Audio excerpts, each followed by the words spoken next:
Assalamualaikum warahmatullahi wabarakatuh. Kami dari kelompok 3 akan mempresentasikan hasil diskusi kami, yang dimana anggota kelompok kami sendiri itu ada Renata Auditasya dengan NIM AKI 360, lalu ada Vela Sabrina Melani dengan NIM AKI 362, lalu ada saya sendiri Kurnia Novi Endasari dengan NIM 363, lalu yang selanjutnya ada Jian Arfiana dengan NIM AKI 364, dan yang terakhir ada Nur Fitri Dwi Heriati dengan NIM AKI 371. Jadi pada video kali ini saya akan menjelaskan apa itu CAPM dan beta analisis. Lanjut aja, yang pertama yaitu CAPM.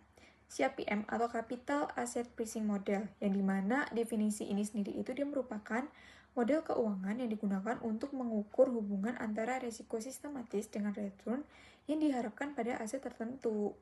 Seperti contohnya nih yang biasa dipakai buat ngitung itu ada saham. Lalu di sini tujuan dari si APM sendiri itu dia untuk mengestimasi expected return atau suatu aset yang dipengaruhi oleh risiko pasar. Untuk rumus CPAM sendiri itu dia ada ERI atau biasa juga kita sebut dengan expect return asset sama dengan risk free rate, atau biasanya ini tuh dia merupakan bunga obligasi pemerintah ditambah dengan koefisien beta saham I. Lalu di sini dia dikali dengan expected return pasar, misalnya indeks harga saham gabungan dikurangi dengan risk free rate yang biasanya juga itu bunga obligasi pemerintah. Nah, terus di sini juga ada catatannya nih bahwa semakin besar beta saham itu berarti makin besar juga return yang diharapkan. Lalu di sini yang selanjutnya ada asumsi-asumsi CAPM. Yang dimana asumsi CAPM ini dia ada 7.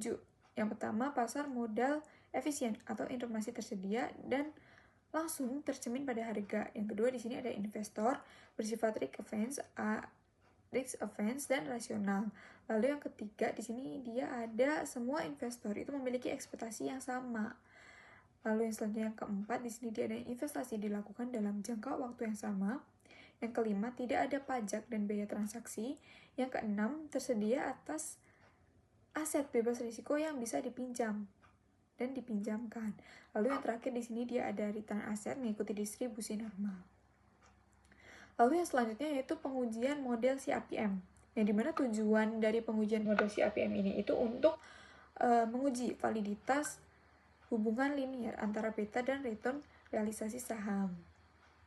Untuk metodenya sendiri itu dia rumusnya ada return saham ke I sama dengan alfa ditambah beta saham, return pasar misalnya tadi indeks harga saham gabungan, ditambah dengan error. Jadi uji empiris ini tuh dilakukan menggunakan data historis seperti indeks harga saham gabungan, return saham, juga risk free rate. Lalu yang selanjutnya di sini saya akan menjelaskan apa sih perbedaan CAPM dan APT ini, APT. Nah, untuk aspeknya sendiri dia ada jumlah faktor risiko. Kalau di CAPM itu dia ada satu aja, tapi kalau yang dia di APT ini dia multifaktor. Lalu yang kedua di sini ada aspek pendekatan. Kalau CAPM ini dia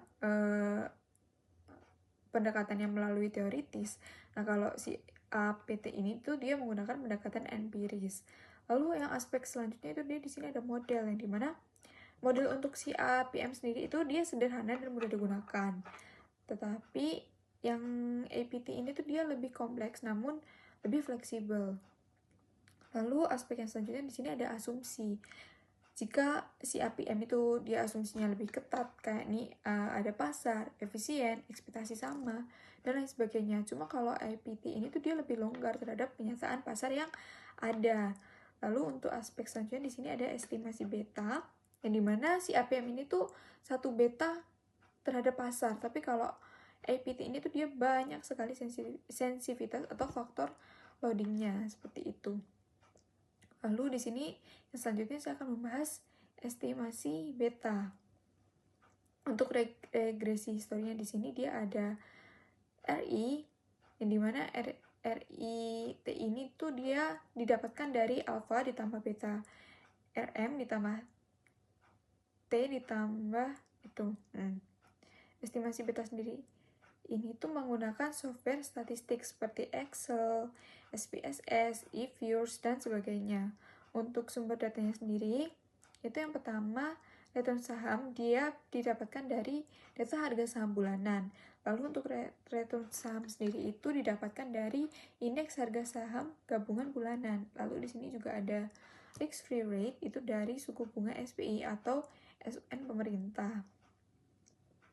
Lalu di sini saya akan menjelaskan jenis-jenis beta, yang dimana saham dengan beta tinggi itu dia merupakan potensi returnnya tuh lebih besar tapi lebih beresiko. Nah di sini yang pertama betanya lebih dari 1, artinya sahamnya agresif, lebih volatil dari pasar. Lalu ketika betanya sama dengan 1, berarti bergerak searah dan setara dengan pasar. Ketika dia betanya kurang dari 1, maka saham itu tuh defensif, lebih stabil dari pasar. Lalu ketika saham itu sendiri kurang dari 0, maka artinya tuh jarang ditemuin gitu, karena sangat jarang. Artinya juga return itu berlawanan arah. Lalu di sini saya akan menjelaskan tentang interpretasi dan aplikasi. Jadi beta sendiri digunakan dalam analisis risiko portofolio. Si APM ini membantu menentukan nilai wajar saham. Jika harga pasarnya sendiri dia lebih kecil dari harga wajar atau hasil CAPM, maka artinya itu under value atau layak dibeli. Digunakan juga dalam WACC dan valuasi saham. Lalu di sini yang selanjutnya yaitu kelebihan dan keterbatasan CAPM. Untuk kelebihan dari CAPM sendiri itu dia sederhana dan mudah dipahami. Lalu di CAPM ini tuh dia juga memberikan dasar teori hubungan risk sama return. Lalu di sini keterbatasan CAPM. Yang pertama ada asumsi sering tidak sesuai dengan realita yang ada. Lalu keterbatasan yang lain juga si CAPM ini tuh dia tidak memperhitungkan faktor-faktor lain di luar pasar. Lalu keterbatasan yang terakhir yaitu beta ini dia bisa berubah dari waktu ke waktu, seperti itu. Terima kasih sudah mendengarkan. Assalamualaikum warahmatullahi wabarakatuh.